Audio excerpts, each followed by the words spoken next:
ನಮಸ್ತೆ ಕರ್ನಾಟಕ. ಎಲ್ಲ ಹೇಗಿದ್ದೀರಿ? ಚೆನ್ನಾಗಿದ್ದೀರಿ ಅಂತ ನಂಬಿದ್ದೀನಿ. ಎಲ್ಲರೂ ರಾಯರ ದಯದಿಂದ ಚೆನ್ನಾಗಿರಲಿ ಅಂತ ಕೇಳ್ತಾ, ತಾಯಿ ಮಂಚಾಲಮ್ಮನನ್ನು, ಮಾರಿಕಾಂಬೆಯನ್ನು, ನನ್ನ ಆರಾಧ್ಯರನ್ನು ಸ್ಮರಣೆ ಮಾಡ್ತಾ ನನ್ನ ಕಾರ್ಯಕ್ರಮಕ್ಕೆ ತಮಗೆಲ್ಲರಿಗೂ ಸ್ವಾಗತವನ್ನು ಬಯಸ್ತಾ ಇದ್ದೀನಿ. ಏಕಾದಶಿಯ ದಿವಸ ದೀಪ ಹಚ್ಚಬಹುದಾ ಅಂತ ತುಂಬ ಜನ ಕೇಳಿದರು. ನಾನು ಈಗಾಗಲೇ ಅದಕ್ಕೆ ಮಾಡಬೇಕಾಗಿತ್ತು, ನಾನು ಮಾಡಿಲ್ಲ. ದಯವಿಟ್ಟು ಕ್ಷಮೆ ಇರಲಿ ಅಂತ ಕೇಳ್ತೀನಿ. ಯಾಕಂದರೆ ವಾಟ್ಸಪ್ಪಲ್ಲಿ ಯಾರ್ಯಾರು ಕೇಳಿದ್ದಾರೆ ಅವ್ರಿಗೆ ಮೆಸೇಜ್ ಹಾಕಿದ್ದೀನಿ, ನಾನು ಹಚ್ಚಬಹುದು ಅನ್ನೋದು ಸಹಿತ ಹಾಕಿದ್ದೀನಿ. ಆದರೆ ಇದು ನನಗೆ ಯಾಕೆ ವಿಡಿಯೋ ಮಾಡೋಕ್ಕಾಗಿಲ್ಲ ಅಂದರೆ, ನಮ್ಮ ಅಂಗನವಾಡಿಗಳಿಗೆಲ್ಲ ವಿಸಿಟ್ ಅಂತ ಬರ್ತಾರೆ. ಅದು ಬಂದಾಗ ನಮಗೆ, ನನ್ನ ಅಂಗನವಾಡಿಯಲ್ಲಿ ನಾನು ವಿಡಿಯೋ ಮಾಡಲ್ಲ, ನಾನು ಮಾಡೋದೇ ಮನೆಯಲ್ಲೇ. ಆದರೂ ಏನಾಗಿದೆ, ಇಲ್ಲಿ ಟೈಮ್ ಆಗಿಲ್ಲ, ಬ್ಯುಸಿ ಇದ್ವಿ, ಮನೆ ಹತ್ರ ಮತ್ತು ಬ್ಯುಸಿ ಆಗಿಬಿಟ್ಟೆ. ಹಾಗಾಗಿ ಏನಾಗೋಯ್ತು ಅಂದರೆ ನಾನು ವಿಡಿಯೋ ಮಾಡೋಕ್ಕಾಗಿಲ್ಲ. ದಯವಿಟ್ಟು ಯಾರೂ ಬೇಜಾರು ಮಾಡ್ಕೋಬೇಡಿ. ಜೊತೆಗೆ ನೀವು ಶುಕ್ರವಾರ ದಿನ ಅಂದರೆ ಗುರುವಾರ ದಿನ ದೀಪ ಹಚ್ಚಕ್ಕಾಗಿಲ್ಲ ಅನ್ನೋರು, ದ್ವಾದಶಿ ಅದು ರಾಯರ ವಾರನೇ ಬರುತ್ತೆ. ವಾರ ಯಾವುದೇ ಬಂದರೂ ಸಹಿತ ಏಕಾದಶಿಯಲ್ಲಿರುವಂತಹ ರಾಯರನ್ನು ಮತ್ತೆ ರಾಯರನ್ನು ಶೃಂಗಾರ ಮಾಡಿ ರಾಯರಿಗೆ ನೈವೇದ್ಯ ಇಡುವಂತಹ ದಿನ ದ್ವಾದಶಿ ದಿನ. ಹಾಗಾಗಿ ನೀವು ರಾಯರಿಗೆ ಶುಕ್ರವಾರದ ದಿವಸ ಸಹಿತ ಪೂಜೆಯನ್ನು ಮಾಡ್ಬೋದು. 33 ದೀಪನ ಹಚ್ಚಬಹುದು. ಗುರುವಾರ ಹಚ್ಬೇಕು ಅಂದ್ಕೊಂಡಿದ್ದೆ, ಏಕಾದಶಿ ಇತ್ತು, ವಿಷಯ ಗೊತ್ತಿಲ್ಲ ಅಂತ ಅಂದುಕೊಳ್ಳೋರು ದಯವಿಟ್ಟು ಶುಕ್ರವಾರ ಮಾಡಿ. ಇಲ್ಲ ಗುರುವಾರ ಮಾಡ್ತೀವಿ ನಾವು ಅನ್ನೋರು ಗುರುವಾರ ದಿವಸ ಸಂಜೆ, ಅಂದರೆ ಈ ವಿಡಿಯೋ ನಿಮಗೆ ಎಷ್ಟೊತ್ತಿಗೆ ಮುಟ್ಟುತ್ತೆ ಅಂತ ಗೊತ್ತಿಲ್ಲ ನನಗೆ, ಗುರುವಾರ ದಿವಸ ಸಂಜೆ 5:30ಯಿಂದ 7:30ಯ ಒಳಗೆ ನೀವು ಪೂಜೆಯನ್ನು ಮುಗಿಸ್ಬೋದು. ಸರಳವಾಗಿ ಮಾಡಿ, ಪೂಜೆಯನ್ನು ಸರಳವಾಗಿ ಮಾಡಿ ಮುಗಿಸಿ, ಒಂದು 108 ಸಲ ರಾಯರ ನಾಮಸ್ಮರಣೆಯನ್ನು ಮಾಡಿ ದೀಪವನ್ನು ಹಚ್ಚುವಾಗ ಪ್ರತಿಯೊಂದು ದೀಪಕ್ಕೂ ರಾಯರ ಹೆಸರನ್ನು ಹೇಳ್ಕೊತ ಹೋಗಿ. ನೀವು ಯಾವ ದೇವರನ್ನು ದೀಪ ಹಚ್ತೀರಿ, ನೀವು ಶುಕ್ರವಾರ ದಿವಸ ಲಕ್ಷ್ಮೀ ದೇವಿಗೆ ಹಚ್ಚಿತೀರಾ, ಲಕ್ಷ್ಮೀ ದೇವಿಗೆ ಹಚ್ಚಿದ್ದಾರೆ ಅವಳ ನಾಮಸ್ಮರಣೆಯನ್ನು ಮಾಡ್ತಾ ಮಾಡ್ತಾ ಮಾಡ್ತಾ ಒಂದೊಂದನ್ನು ಹಚ್ಕೊತ ಹೋಗಿ. ಅಥವಾ ನಾರಾಯಣನ ಆರಾಧನೆ ಮಾಡ್ತೀರಾ, ಶಿವನ ಆರಾಧನೆ ಮಾಡ್ತೀರಾ, ಅದು ನಿಮ್ಮ ಇದಕ್ಕೆ ಬಿಟ್ಟಿರುವಂಥದ್ದು. ಆಗ ಏನು ಮಾಡಿರಿ, ಆ ತಾಯಿ ಹೆಸರನ್ನು ಹೇಳ್ತಾ ಅಥವಾ ರಾಯರ ಹೆಸರನ್ನು ಹೇಳ್ತಾ ದೀಪವನ್ನು ಹಚ್ಚಿ ಒಂದು 108 ಸಲ ಸ್ಮರಣೆಯನ್ನು ಮಾಡಿ, ಆಮೇಲೆ ನೈವೇದ್ಯ ಮಾಡಿ ಆರತಿಯನ್ನು ಮಾಡಿ, ಸಾಕು. ಇಷ್ಟೇ ಮಾಡಿ ಸಾಕು. ನೀವು ಗಂಟೆಗಟ್ಟಲೆ ಕುತ್ಕೋಬೇಕು, ಹಂಗೆ ಮಾಡಬೇಕು ಹಿಂಗೆ ಮಾಡಬೇಕು ಅಂತೇಳಿ ಕುತ್ಕೊಳ್ಳೋರು ಕುತ್ಕೊಳ್ಳಿ, ಮಾಡುವಷ್ಟು ಇದಿದೆ ನಾನು ಮಾಡ್ತೀನಿ ಅನ್ನೋರು ಏನೂ ತೊಂದರೆ ಇಲ್ಲ, ಏನೂ ಇಲ್ಲ. ನೈವೇದ್ಯಕ್ಕೆ ಕಲ್ಲಸಕ್ಕರೆ ಇಡಿ, ಇಲ್ಲ ಅಂದರೂ ಬಾಳೆಹಣ್ಣನ್ನು ಇಡಿ. ಬಾಳೆಹಣ್ಣನ್ನು ಯಾಕೆ ಇಡ್ತೀವಿ ಅಂತ ಹೇಳಿದ್ರೆ, ಬಾಳೆಹಣ್ಣು ಹಳದಿ ಕಲರಲ್ಲಿ ಇರುತ್ತೆ ಅದು. ಹಾಗಾಗಿ ಬಾಳೆಹಣ್ಣು, ಹಳದಿ ಕಲರ್ ಹೂವು, ಅದನ್ನು ಶುಕ್ರವಾರ ದಿನ ರಾಯರಿಗೆ ಅಂತ ಸೇವೆಯನ್ನು ಮಾಡಿ. ಇನ್ನೊಂದು ವಿಷಯ ಅಂದರೆ, ಒಬ್ಬರು ಹಾಕಿದ್ದಾರೆ ಸೂತಕದ ದಿನ ದೇವ್ರ ರೂಮನ್ನು ಹೇಗೆ ಕ್ಲೀನ್ ಮಾಡಬೇಕು ಅನ್ನೋ ಬಗ್ಗೆ.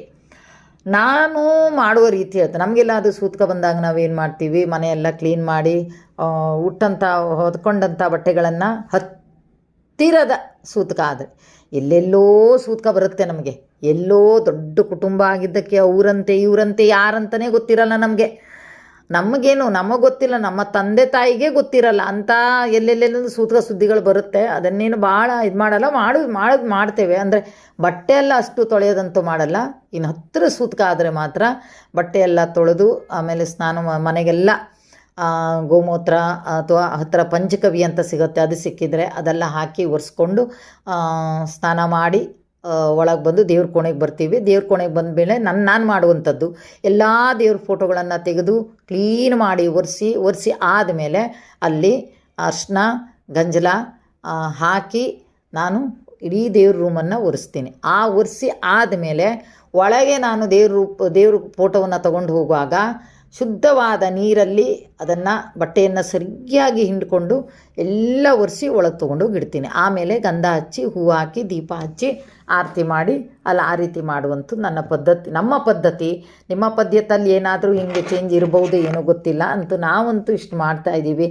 ನನಗೆ ಕಮೆಂಟಲ್ಲಿ ಒಬ್ಬರು ಕೇಳಿದರು, ಅದಕ್ಕೆ ಇದನ್ನು ಹೇಳಿದ್ದೀನಿ.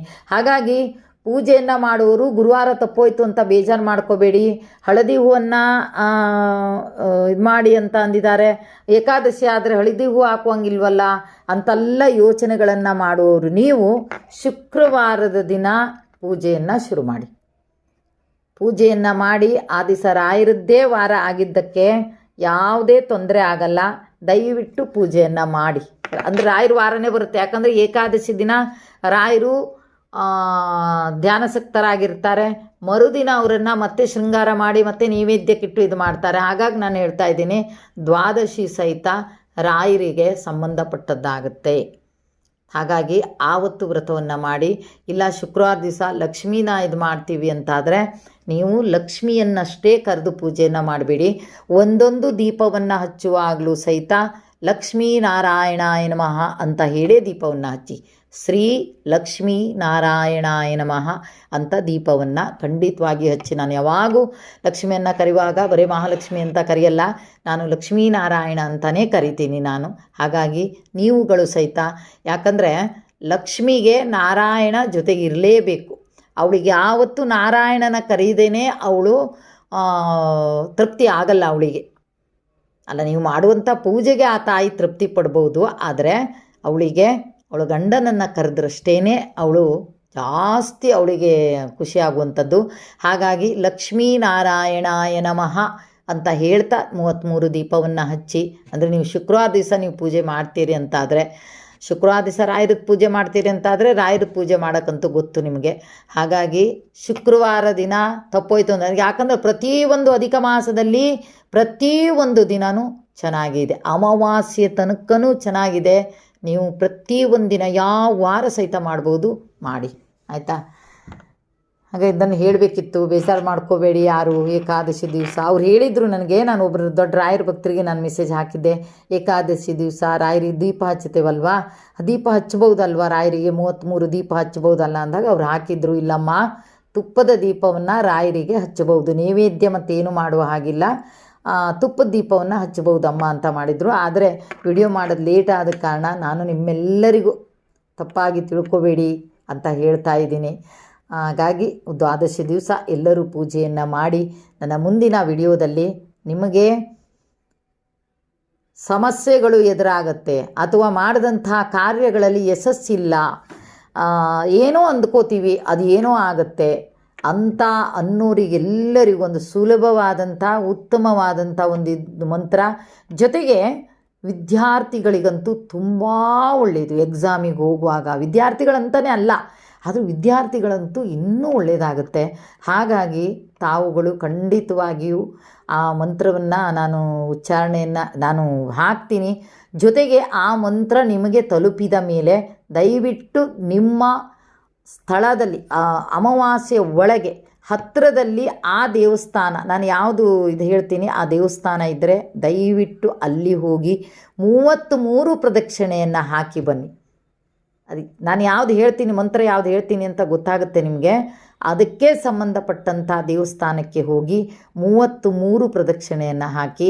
ಮತ್ತು ಪುರುಸೋತಿದ್ರೆ ನಿಮಗೆ ರಾಯರ ಮಠ ಹತ್ತಿರ ಇದೆಯಾ, ದೇವಿ ದೇವಸ್ಥಾನ ಹತ್ತಿರ ಇದೆಯಾ, ನಾರಾಯಣನ ದೇವಸ್ಥಾನ ಹತ್ತಿರ ಎಲ್ಲಿದೆ, ಎಲ್ಲಿ ನಿಮಗೆ ದೇವಸ್ಥಾನ ಹತ್ತಿರ ಇದೆ ಅಲ್ಲಿ ಹೋಗಿ ಅಧಿಕ ಮಾಸದಲ್ಲಿ 33 ಪ್ರದಕ್ಷಿಣೆಯನ್ನು ಹಾಕುವುದರಿಂದ ಒಳ್ಳೆಯದಾಗತ್ತೆ. ಹಾಗೆ ಖಂಡಿತವಾಗಿಯೂ ಹೋಗಿ ಬನ್ನಿ ಅಂತ ಹೇಳ್ತಾ ಇವತ್ತಿನ ಕಾರ್ಯಕ್ರಮವನ್ನು ಇಲ್ಲಿಗೆ ಮುಗಿಸ್ತಾ ಇದ್ದೀನಿ. ಜೈ ಹಿಂದ್, ಜೈ ಕರ್ನಾಟಕ ಮಾತೆ, ಸರ್ವೇ ಜನ ಸುಖಿನೋ ಭವಂತು.